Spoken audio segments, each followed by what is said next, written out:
Hello guys! Welcome back sa our YouTube channel. So today guys, I would like to share with you magkano ba yung cost of living for family of 4 dito sa Alberta, Canada. Ayun na nga guys, 'di ba? Ang hirap-hirap na ng buhay sa Pilipinas, ang mahal ng mga bilihin. And you know guys, even nandito kami sa Canada, sobrang ramdam din namin yung pagtaas ng mga bilihin, at yung inflation na yan guys. So today, ang isi-share ko sa inyo is based on our personal experience and specific amount guys. Ito ay sa amin din. Ito din yung mga regular bills na binabayaran namin. But before that, I would like to say thank you so much to all our new subscribers. Salamat po sa pag-subscribe sa aming munting YouTube channel, and sa mga viewers na hindi pa nakapag-subscribe, please consider to subscribe our YouTube channel. So yun na nga guys, itong pinakamalaking portion guys na ating cost of living is apartment rent. So ang apartment rent namin na inuupahan is nasa $1,300, including heat, water, and parking. Next is electricity. Sa electricity guys, I suggest na maghanap kayo ng mas mababang rate. So before, nung naghahanap ako ng provider ng kuryente or energy, is si EPCOR ang taas ang binigay niya sa akin. So, naghanap ako. Right now, ang provider namin sa energy or sa power is si Zoom. So, mas affordable naman siya. And as of 3 bills na na-receive ko na is nasa range ng $40 to $50. And right now, summer pa guys. So, let's see for the winter season and update ko kayo guys. But, again, hindi kasi kasama dito yung heat. Okay?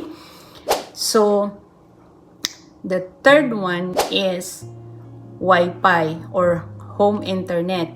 So right now, from Rogers kami, way back dun sa Newfoundland, ang Rogers na binabayaran is $80, and after 1 year, na-jump kami sa $120 monthly yung binabayaran namin.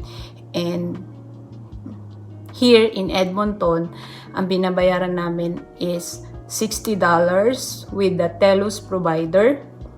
So, kasama na siya si home internet, home wifi na yon, na may bundle na TV, yung sa TV, kasama na rin siya, may mga different channels, and including na yung home landline. So, may telepono na rin dito sa bahay.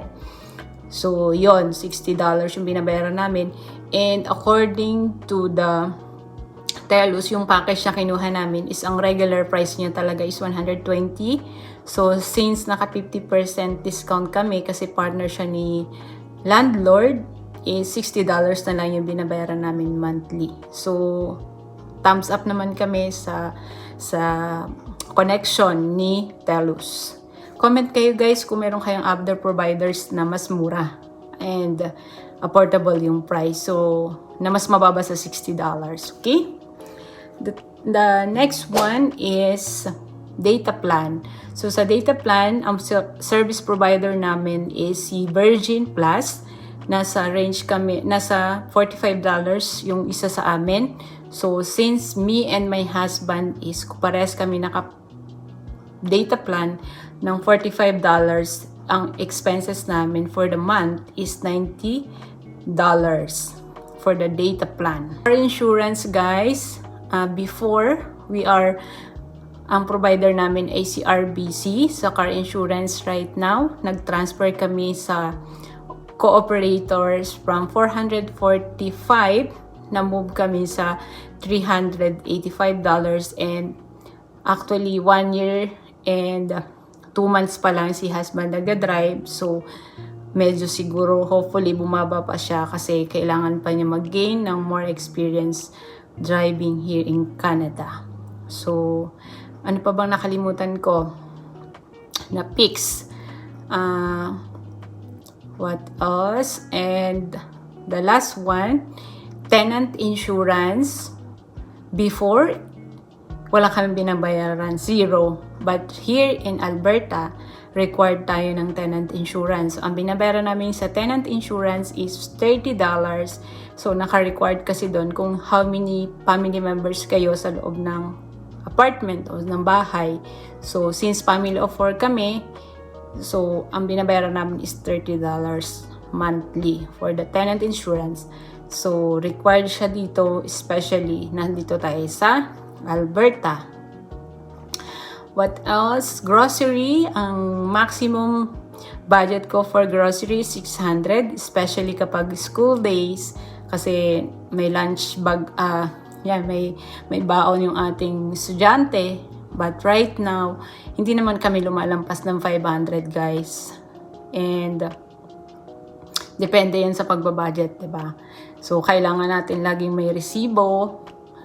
Binabalanse natin, accumulated yung mga resibo, and ano yung mga importanteng bagay na kailangan nating bilhin, mga importante at mga mas makakasave tayo, 'di ba, sa mga coupon sa mga supermarket. So maximum ko na 'yon, 600, guys. So yun, guys, ulitin ko, ito yung mga regular expenses na binabayaran namin monthly. Nandiyan si apartment, energy, yan yung electricity, home wifi, data plan para sa cellphone kapag nasa outside tayo, unlimited call and text, and meron din tayong data.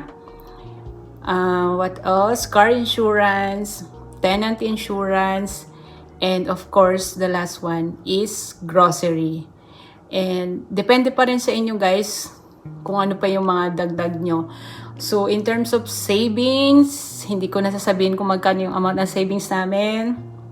Other investment na pinagkakagastusan namin right now is TFSA and RRSP. We're still running, maybe, soon I will make the separate blog for RRSP and TFSA. That's the good investment, guys. And yun, guys, yun ay depende sa lifestyle natin. And yung na-share ko sa inyo is ganun yung basic, guys, na mga bills, monthly bills na binabayaran natin sa buhay dito sa Canada. So, yun lang, guys. Thank you for watching, everyone, and shout out to all my new subscribers there. Comment below kayo, guys, kung may mga sub-provider kayo na mas friendly price, na mas mababa or cheapest price.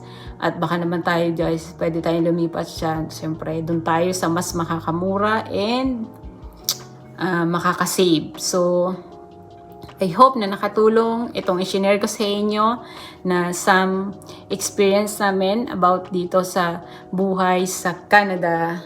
Thank you for watching, everyone. Don't forget to subscribe to our YouTube channel. Bye-bye.